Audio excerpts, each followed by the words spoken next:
To link one of them to such a profane creation as skies divide is to open a window into the void itself. The crystal in the tower is both an ingenium and mantella, a soul harvester and the substitute for a divine heart respectively.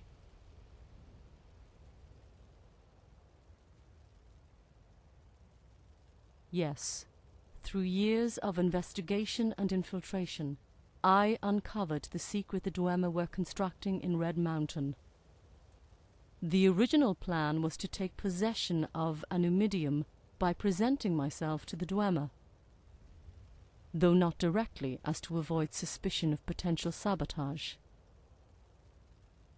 I chose a reputable research center on the outskirts of Markarth, knowing of the association Vanshim had with Kagrenac. Theirs was a competitive relationship. I expected to be delivered to Kagrenac as a business gesture.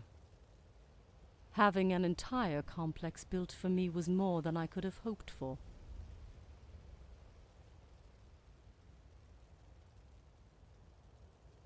And not someone else? There were semi-qualified substitutes. Bosca was one of them. They're insufficient for making Skies Divide fully functional. You were always top priority. Partly. Those simulations, you had no choice but to complete them. However, they were rigged to fulfill an additional function. You relived my memories. We became synchronized. It would have made the transition of your soul to me much smoother had you failed the final test. Since you denied me,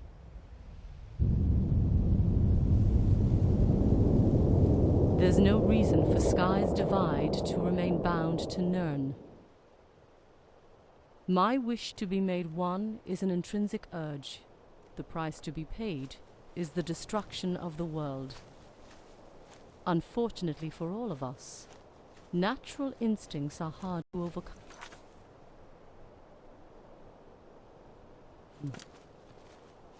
There were several ways to reach apotheosis, aside from activating Skies Divide. Defeat after defeat, all were closed off. Yet I can't simply lay waste to Nirn, because that too goes against my nature. And with that, we come to the crux of the matter. The reason for everything I do. For what we do.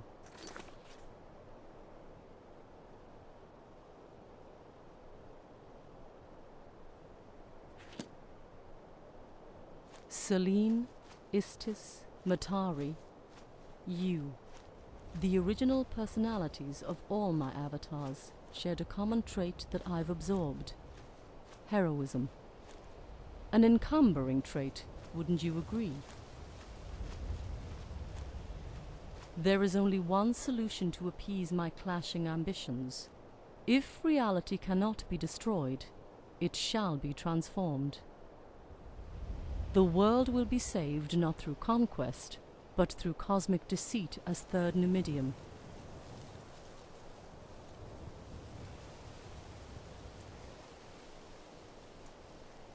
The end is approaching, Dragonborn, and the methods which you are accustomed to will not be enough to prevent it.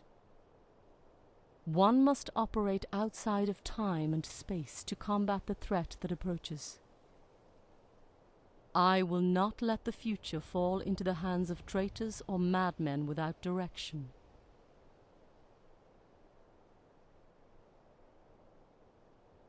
Mortals, gods, prophecy. The twin forces of creation have been locked in an endless war. It will end when the snake eats its tail, the cannibalization of Arbis. The laws of the world are turning against us. If they are not confronted head-on, there is no hope.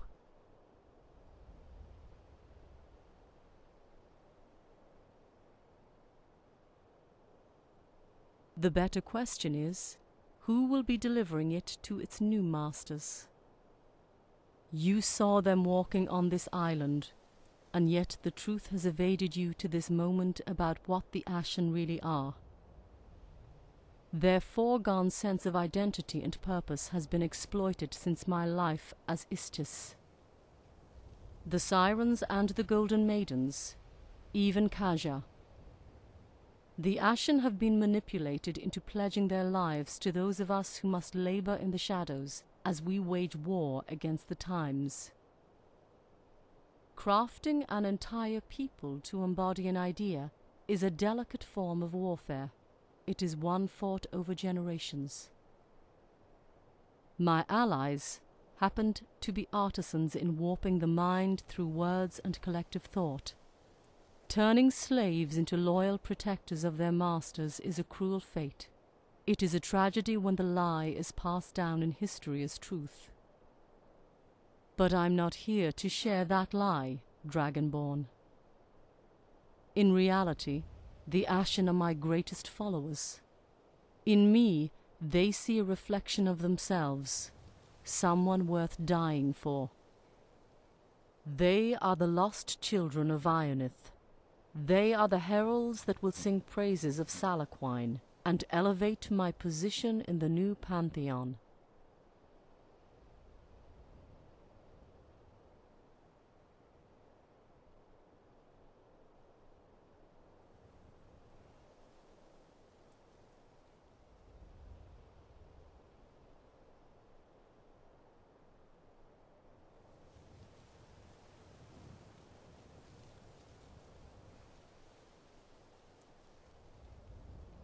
Nothing can get by you anymore. I've weighed the risks, Dragonborn. The bickering between man and mare is fruitless.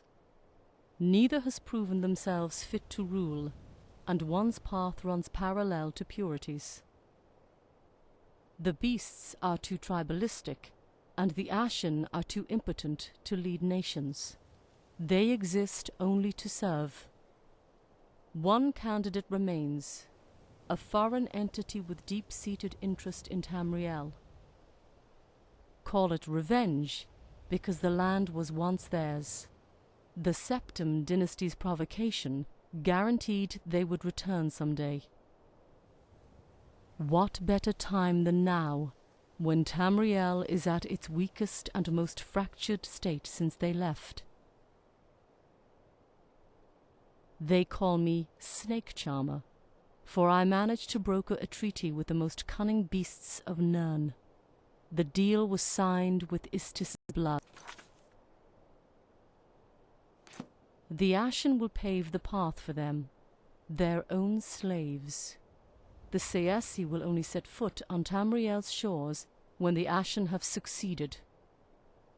For the Saessi, there will be no war.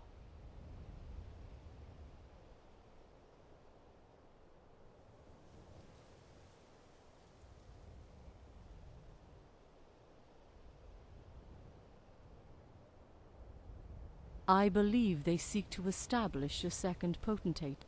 Pay credence to their actions and not to their words if you ever have them. After ascension to a higher plane, impractical.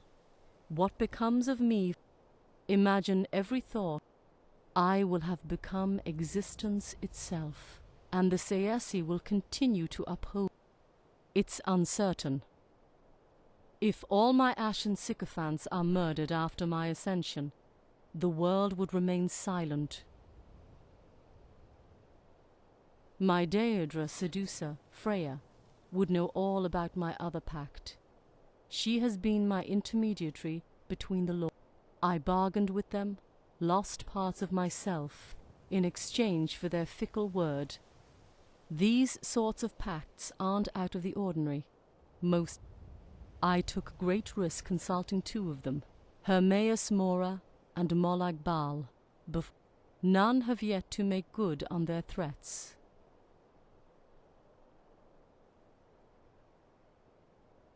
There is no other option.